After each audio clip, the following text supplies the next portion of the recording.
Hello, and welcome back to the American Field Trip podcast. We're recording on May the 4th.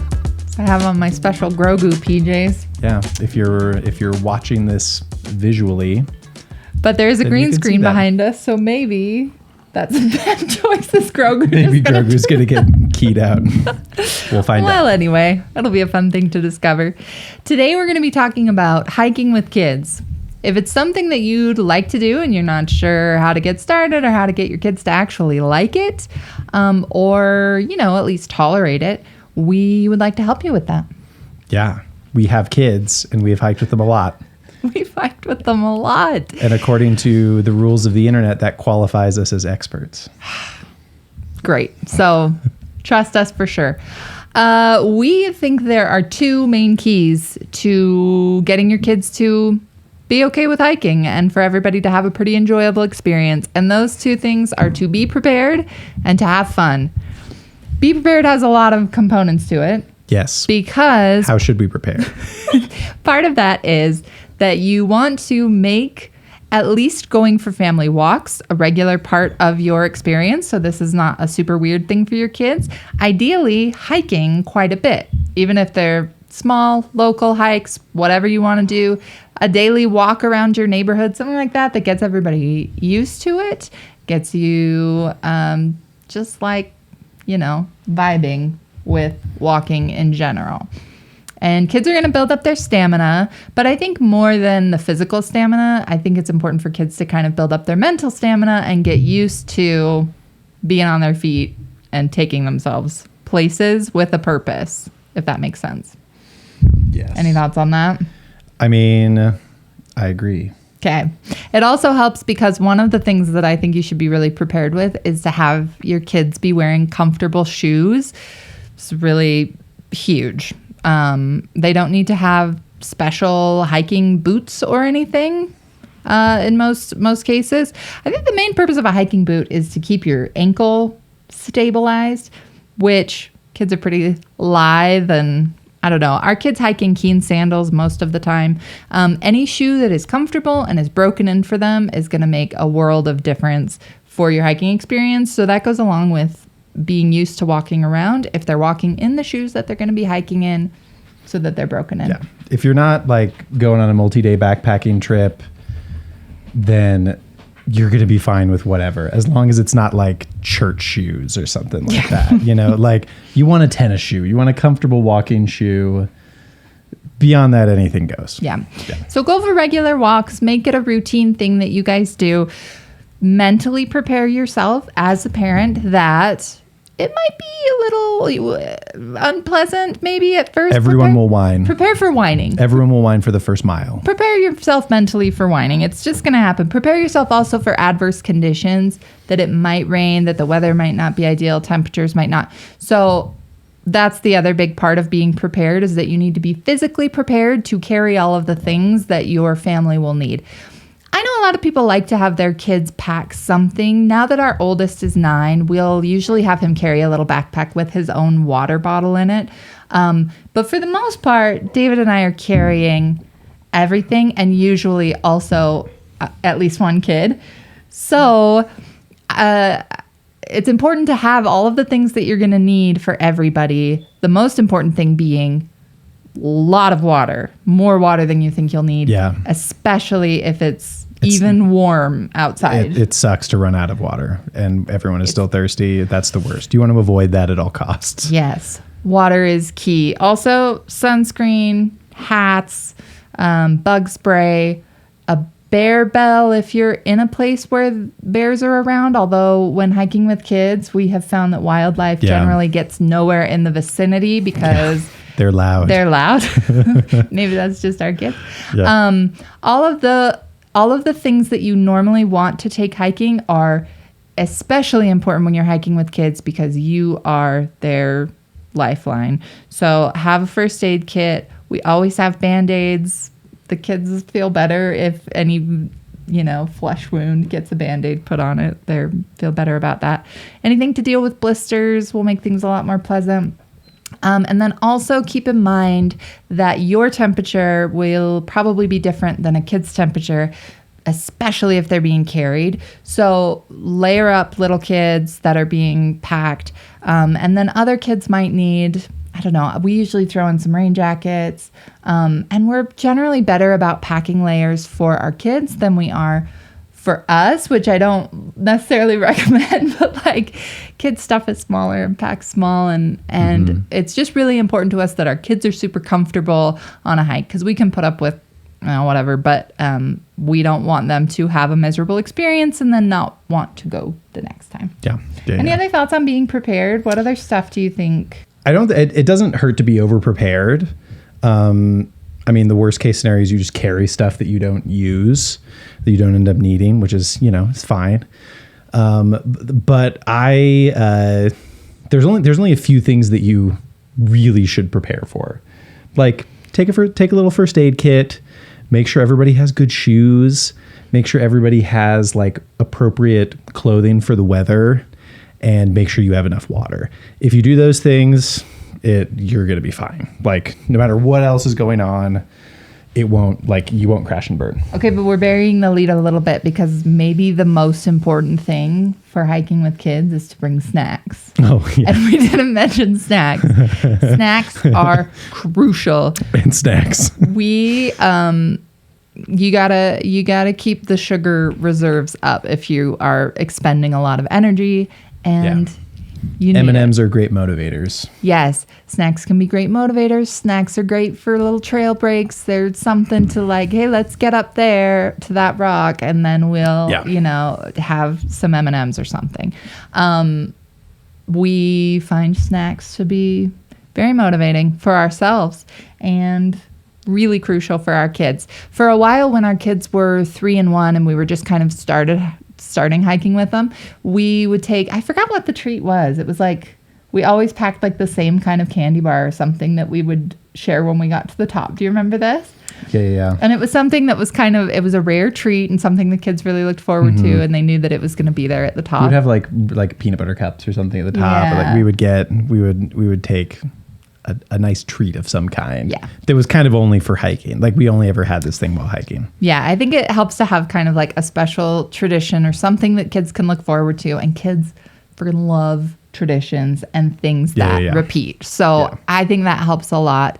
And then the other thing that I wanted to mention along the lines of preparation is that if you have a kid that's like 4 and under maybe, and they're kind of transitioning to doing more of the walking themselves, and particularly if you're going to be doing a very strenuous but doable with kids hike, or something where you're covering a lot of mileage, we always bring along kind of a lightweight carrier. So we've used an Ergobaby for years, and that packs up pretty small.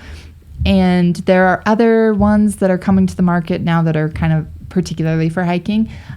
This is really helpful just to have something so that you're not having to, it's exhausting to carry a kid like on your hip or on your shoulders or whatever for a long time. We've tried a few different things. We had one that was like a little bar that suspends across your back where you can kind of, I think it's called the piggyback carrier. It wasn't ideal for like our sizes, but it might be something to give a try too.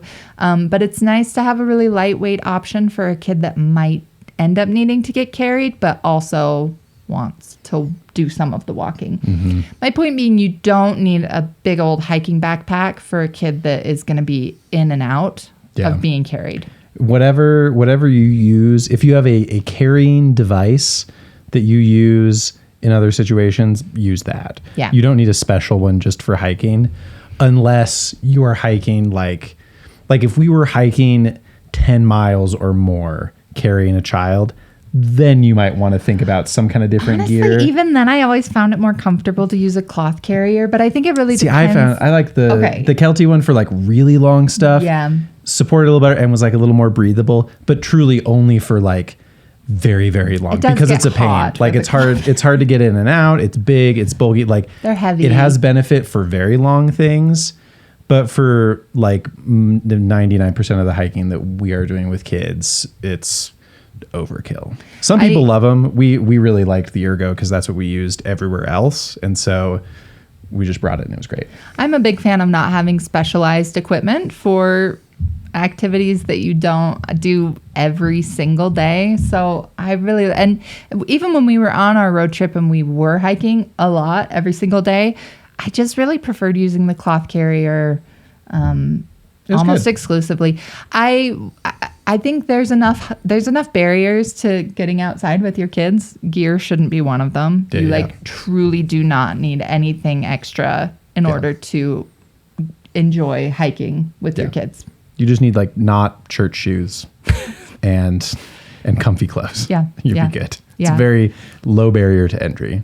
So once you're prepared, mentally, physically, gear-wise, the thing to make sure to do is to have fun with your kids, which sounds pretty simple, but sometimes it's not. I think we put a lot of expectations on ourselves as parents, especially when we're going to do an activity that like seems ambitious, which hiking is for many of us. I know for me, like my expectations will get in the way of our family enjoyment sometimes, maybe pretty often. Me too. Also, I think everyone's sort of, if you have big plans for a hike and then like your kids are grumpy, it can be a struggle. It can be a bummer. Yeah. So, having fun there are a lot of different things that we've done to make sure that our kids had fun on hikes so that it was something that they looked forward to and wanted to do more of, because it's hard enough to get out there without having everybody in the family dragging their feet. So we try to make it a really special time when we're going for a hike. What's really nice about hiking is that you're usually out of service, like can't be on a device, can't be doing work. It's very focused family time, which is one of our favorite things about it. And kids really enjoy having your undivided attention, especially little kids. I mean, I think all kids. Yeah. Or not kids. Or not. It's nice bonding time, Any whatever the youths. ages of your hiking companions. Yeah. It's kind of like driving in a car where like you're getting somewhere, you're doing something, but it's a little bit mindless in terms of the actual activity of it. So it's a great chance to like connect and bond. And that I think has been the funnest thing for us to do with our kids while hiking is just to talk. It's a great time to have conversations, to ask them what they are thinking about, what they're doing, you know. They don't always like, I don't know, those conversations don't always come they don't always flow, and there are other things that we do on hikes, but I feel like the talking has really been memorable, and something that we really love about hiking is that it just kind of strips everything else away, and we're there, we're focused, and we're thinking about each other, and we're talking to each other. It's good. Yeah. But other things that we do for fun on hikes, we play a lot of games with the kids. We did a lot of 20 questions. So much 20 questions. So much 20 questions. So much. I Spy. What are some other like traily games that I feel like we played those a lot. 20 questions and I Spy we're on heavy rotation. Yes. Often we'd like ask the kids to find something that was a certain color or a certain shape. On a hike in Isle Royale, I remember it was really fun. You had Graham finding things that were circles. Yeah. And he was like 4 and he loved that. And you took a ton of pictures of things that were circles, and he loved pointing out the things for you to take pictures of. And it was a very simple thing, but it was super fun. I mean, when you're hiking, it's just an extension of your normal parenting and anything that you would normally do to keep your kids occupied and engaged.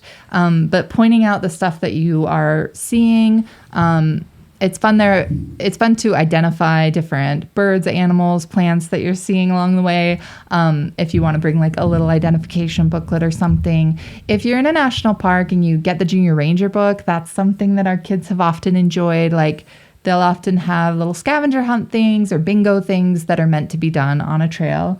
So that can be a great resource if you are in a park. Yeah. Another thing is to follow your kids' pace if you can. That's not always possible if if you have a destination or you have time constraints. And some kids truly like won't Some kids need stay to be on the trail or like won't move forward.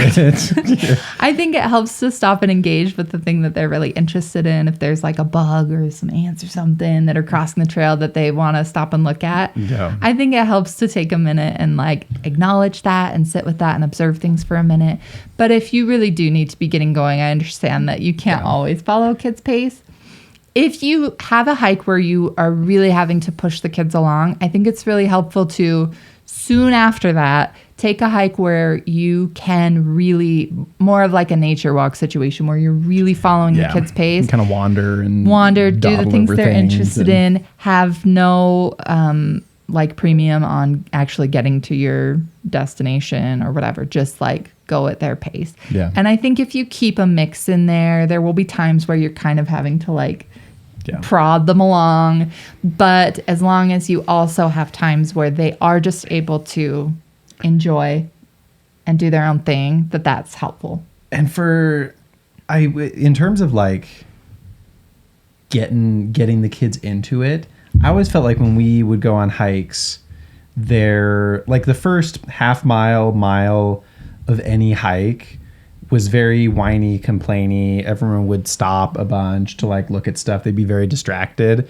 But if you can get through that first mile, then usually folks, like the kids will sort of get into a groove. You know, they'll kind of get into a flow, and then you can cover some ground, and it's good.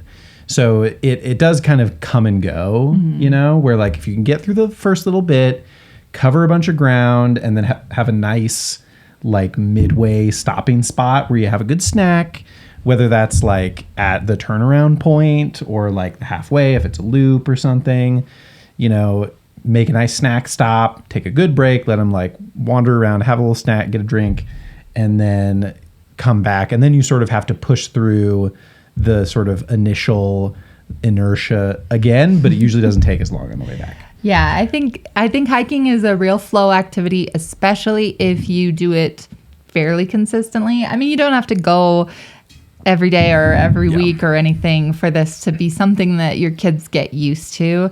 But I think it really helps to be doing it, you know, as often as you can, once a month or whatever. Yeah. So that it's so that they recognize and that you recognize like, oh, this is it's always hard to do the first mile. I feel like our kids were pretty little when they started recognizing like, oh, it's really hard to start. Or if you're hiking up something and coming down on the way back and you're going uphill at the beginning, that mile is especially like, it just feels a lot longer than subsequent miles. And if they can recognize that like, oh, I've done this before, I can do it even though it's tough and I don't really feel like it right now and it'll be worth it. That's like, I love that about hiking. I love that it teaches you that like, oh, I can push through this thing that's kind of uncomfortable, and it can become something that's really fun. Yeah. The other thing that really helps with having fun and keeping the kids engaged is going with friends. As often as you can bring people along that your kids like to hang out with. We have had our best hikes, I think, when the kids no have complaints when they have friends. Kid friends that they can run around and do stuff with. Yeah. That is always better. Yeah.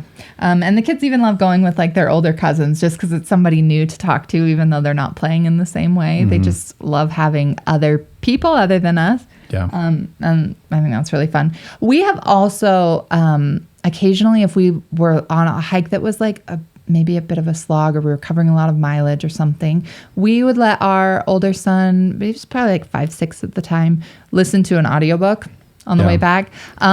This was like a really clutch kind of panic button thing. Like if we need to cover some ground and no one can keep up, you just put an audiobook on the speaker on your phone and stick that in your pocket. And then you go, we listened to Harry Potter while hiking. And it's also like speakers on trails are kind of a hot button thing. Like some people are super annoying with speakers on trails. On your phone, it's not very loud. Yeah, I think that mostly applies to things that are really carrying. Yeah, like a big boom box. But it's good that it's not super loud because it means they have to stay close to you to hear it. That's and right. so they keep up. About that aspect of it. That's true. No, it works really good. That's true. And yes. that got us through some tough hikes. Like I remember hiking to the top of Tumu on Ofu in American Samoa. Oh yeah. Where it was just like a green jungle tunnel that went uphill for like 5 miles. It was like, it probably wasn't 5 miles. It felt like forever. It was so hot and so like buggy and humid. You're just like walking through the like the rainforest exhibit at the zoo, when you like walk into that and it's just Yeah, like, it was really muggy the and we air were is all thick. kind of like slogging through. and the view at the top is one of the coolest things I've ever seen, but there was nothing on Until the way you get up. there, it's just like trees. Yeah. And then Truly there's a nothing crab on and the then way. trees.